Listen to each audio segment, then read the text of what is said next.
New Zealand's building system is in desperate need of a productivity boost. The first significant change that we're announcing today will free ratepayers from being unfairly saddled with the full cost of defective building work. Right now, councils are understandably hesitant to sign off on consents and inspections because they can be held fully liable for every defect in a build, even when most of the fault lies elsewhere. This often happens when one of the parties responsible cannot or will not pay for repairs, for example if a business goes bust or chooses to walk away by filing for insolvency. Building owners can claim full compensation from any responsible party, and it's often councils with the deepest pocket and no option to walk away that end up paying out. This is not a small problem, and a 2018 report estimated that councils paid an extra $330 million over 10 years for defects for which they were not responsible. That's money that could have gone into local services and infrastructure.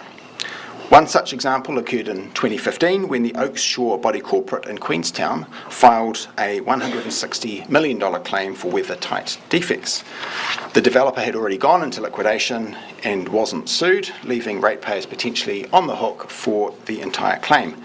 If that hadn't been settled privately, rates could have gone up by $300 per year for the next 30 years. So it's time to put the responsibility where it belongs. The government will scrap the current framework, known as joint and several liability, and replace it with proportionate liability. Under this new model, each party will only be responsible for the share of the work that they actually carried out or the decisions that they signed off.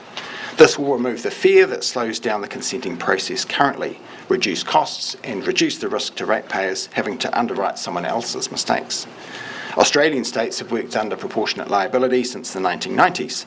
We'll also be exploring consumer protection measures such as professional indemnity insurance and home warranties, similar to those in Australia.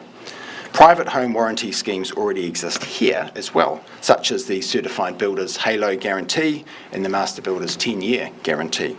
The price for this kind of peace of mind represents roughly 1% of a total build's cost, and in many cases is already paid and accounted for. The second major change that we're announcing today will allow councils to voluntarily consolidate their building consent authority functions with each other. Right now there are 66 different council building consent authorities across the country, each with their own interpretation of the building code. This has resulted in a ridiculous situation where builders can have their paperwork rejected by one council, whereas it would be accepted by the one up the road. That's inefficient, frustrating and costly. It's particularly challenging for large-scale home builders, off-site manufacturers, and modular and prefabricated builders who work across regional boundaries. We need to support this kind of building if we're going to boost housing supply. Many councils have been asking for this change. I expect that they will seize the opportunity to pool resources such as inspectors and IT systems and pass the savings on to ratepayers. Making common sense reforms like these to supercharge building in this country is an important part of this government's economic growth plan.